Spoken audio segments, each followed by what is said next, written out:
ಐತಿಹಾಸಿಕ ಪ್ರಸಿದ್ಧ ಗಣಪತಿಗೆ 101 ಬಿಂದಿಗೆ ಕುಂಭಾಭಿಷೇಕ.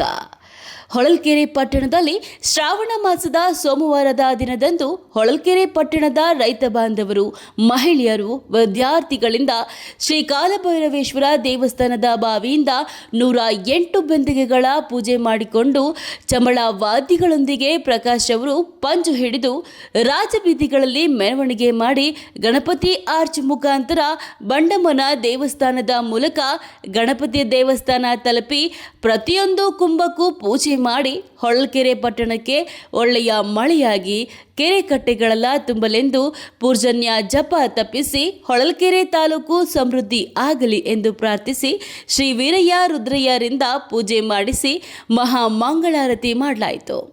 ಇನ್ನು ನಂತರ ಬಂದ ಭಕ್ತಾದಿಗಳಿಗೆ ಗಣಪತಿ ಕಮಿಟಿಯಿಂದ ಕೇಸರಿ ಬಾತು, ರೈಸ್ ಬಾತು, ಮಂಡಕ್ಕಿ ಪಲ್ಲಾರ ಪ್ರಸಾದವನ್ನು ವಿತರಣೆ ಮಾಡಲಾಯಿತು. ಗಣಪತಿಯು 1475ರಲ್ಲಿ ಮದಕರಿ ನಾಯಕ್ ಅವರ ಮೈದ ಗುತ್ತಪ್ಪ ನಾಯಕ್ ಅವರಿಂದ ಪ್ರತಿಷ್ಠಾಪನೆಗೊಂಡಿದೆ.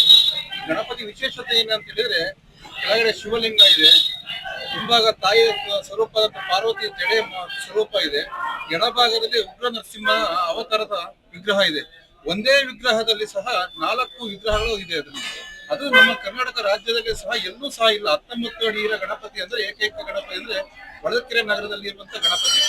ಎಲ್ಲರೂ ಸಹ ತಾಲೂಕಿನ ಸಮಸ್ತ ಭಕ್ತಾದಿಗಳು, ಸಮಾಜದ ಬಂಧುಗಳು, ಎಲ್ಲಾ ಸಮಾಜ ಸಂಘ ಸಂಸ್ಥೆಗಳು ಸೇರಿಕೊಂಡು ಇವತ್ತು ಕಾಲಭೈರವೇಶ್ವರದಿಂದ ಈಗಂತಲ್ಲ, ಇತಿಹಾಸದಿಂದಲೂ ಸಹ ಪ್ರತಿ ವರ್ಷ ಶ್ರಾವಣ ಮಾಸದಲ್ಲಿ 101 ಬಿಂದಿಗೆ ನೀರನ್ನು ಹಾಕೊಂಡು ಬರ್ತಾ ಇದ್ದಾರೆ. ಹಾಗೂ ಮುಂಬರುವ ಎಲ್ಲ ನಾವೇ ಅಂತಲ್ಲ, ಪ್ರತಿಯೊಬ್ಬ ನಮ್ಮ ಮುಂದಿನ ಪೀಳಿಗೆ ಸಹ ಇದನ್ನು ಮುಂದೆ ಹೊರಿಸಿಕೊಂಡು ಹೋಗಬೇಕಾಗಿ ತಮ್ಮಲ್ಲಿ ವಿನಂತಿಸುತ್ತೇನೆ. ಐತಿಹಾಸಿಕ ಗಣಪತಿಗೆ 101 ಬಿಂದಿಗೆಗಳ ಕುಂಭಾಭಿಷೇಕವು ಶ್ರೀ ಕಾಲಭೈರವೇಶ್ವರ ದೇವಸ್ಥಾನದಿಂದ ಮುತ್ತೈದೆಯರೆಲ್ಲ ಹಾಗೂ ಪಟ್ಟಣದ ಸಮಸ್ತ ರೈತ ಬಾಂಧವರು ಹಾಗೂ ಸಮಸ್ತ ಸಂಘ ಸಂಸ್ಥೆಗಳ ಒಗ್ಗೂಡಿಕೆಯೊಂದಿಗೆ ನಾವು ಪ್ರತಿ ವರ್ಷದಂತೆ ಈ ಶ್ರಾವಣ ಮಾಸದಲ್ಲಿ ಈ 2ನೇ ಸೋಮವಾರ ಗಣಪತಿಗೆ ನೀರಾಕ್ತಾ ಇದ್ದೀವಿ. ಶ್ರೀ ಕಾಲಭೈರವೇಶ್ವರ ಸ್ವಾಮಿ ದೇವಸ್ಥಾನದಿಂದ ಮೆರವಣಿಗೆ ಹೊರಟು ಪಟ್ಟಣದ ರಾಜ ಬೀದಿಗಳಲ್ಲಿ ಚಮಳ ವಾದ್ಯಗಳೊಂದಿಗೆ, ಡಂಗೂರದೊಂದಿಗೆ ಎಲ್ಲ ಪಟ್ಟಣದ ನಾಗರಿಕರು ಕುಂಭಗಳನ್ನು ಹೊತ್ತುಕೊಂಡು ಸ್ವಾಮಿಗೆ ಗಣೇಶನಿಗೆ 101 ಬಿಂದಿಗೆ ಕುಂಭಾಭಿಷೇಕ ಮಾಡ್ಕೊಂತ ಬಂದಿದ್ವಿ.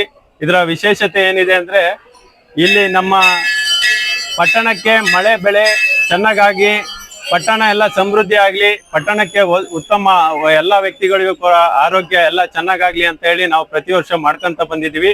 ಈ ಕಾರ್ಯಕ್ರಮವು ಸುಮಾರು 100 ವರ್ಷಗಳಿಂದ ಶ್ರಾವಣ ಮಾಸದಲ್ಲಿ ನಾವು ನೀರು ಹಾಕಂತ ಬಂದಿದ್ದೀವಿ. ಇದು ಕೂಡ ಪ್ರತಿ ವರ್ಷದಂತೆ ನಾವು ಮುಂದುವರ್ಸಂತ ಹೋಗ್ತಾ ಇದ್ದೀವಿ.